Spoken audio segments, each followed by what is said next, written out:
সারাদিন মোবাইল টিপতে টিপতে চোখের তো 12টা বাজালেন। আচ্ছা, আপনার চোখের একটু পরীক্ষা নেই। আচ্ছা বলুন তো, এই দুটো ছবির মধ্যে আপনারা কি কোনো পার্থক্য খুঁজে পাচ্ছেন?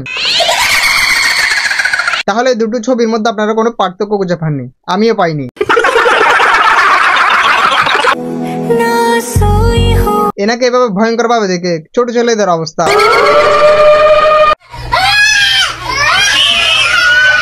তো চলুন তাহলে শুরু থেকে শুরু করা যাক এবং গভীর থেকে আরেকটু গভীরে যাওয়া যাক এবং কিছু মানুষের পেছনে আগুন ছাড়াই আগুন জ্বালানো যাক।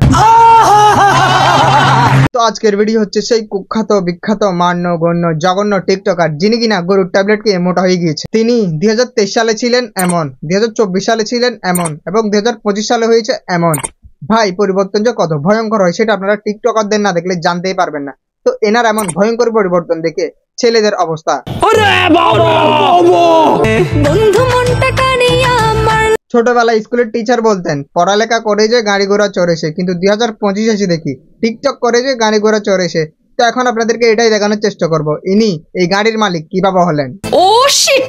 আপনিও কি আপনার অতিরিক্ত মেদ ভরি নিয়ে চিন্তিত আছেন? আপনিও কি লম্বা হতে চাচ্ছেন কিন্তু কিভাবে হবেন সেটা বুঝতে পারছেন? আপনারাও কি ফুল বডি হোয়াইটনিং করতে চাচ্ছেন? আজকে আমি এমন একটা প্রোডাক্ট আপনাদের মাঝে রিভিউ করব। হলেও আপনারা কেউ এই প্রোডাক্টটি অর্ডার করবেন না, বিকজ এই প্রোডাক্ট অর্ডার করলে কিন্তু আপনি এটার ফ্যান হয়ে যাবেন। এনার এসব কিছু দেখে আমি একটি কথাই বলতে চাই, আর সেটা হচ্ছে ইনি হচ্ছেন ফুল টাইম টিকটকার এবং হাফ টাইম মানুষ থেকে টাকা হাতিয়ে মানুষের শরীরের 12টা বাজিয়ে দেওয়া ডক্টর। আর এই ধরনের ডক্টরগুলোকে ধরে ধরে আমাদের কি করা উচিত জানেন? পদ্মা সেতুতে নিয়ে যে ওখান থেকে পদ্মা নদীতে টুস করে ফেলে দেওয়া উচিত।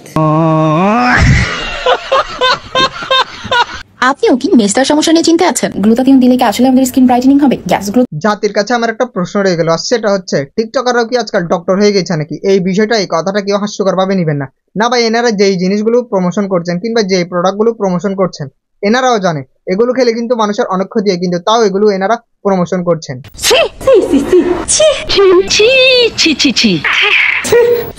সবাই এক একটা করে এমন চমক দিচ্ছে, তাই আমি ভাবলাম আমি যদি একটা সারপ্রাইজ আপনাদেরকে না দেই।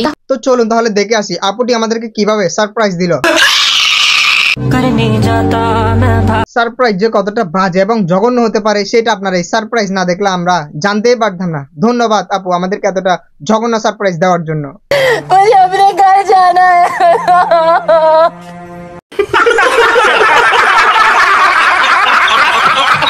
তো আজকের ভিডিও এই পর্যন্তই ছিল। তো অতএব ভিডিও দেখবেন, হাসবেন এবং ভুলে যাবেন। ভিডিওটি সম্পূর্ণ বিনোদনের জন্য বানানো হয়েছে, আপনাদেরকে হাসানোর জন্য বানানো হয়েছে। তো অতএব ভিডিওটি দেখে অবশ্যই একটি লাইক, একটি কমেন্ট, একটি শেয়ার করে দিবেন এবং ভিডিওটি আপনারা যদি ফেসবুক পেজ থেকে দেখেন অবশ্যই ফলো করে দিবেন এবং আপনারা যদি ভিডিওটি ইউটিউব দেখে দেখেন তাহলে অবশ্যই চ্যানেলটি সাবস্ক্রাইব করে দিবেন।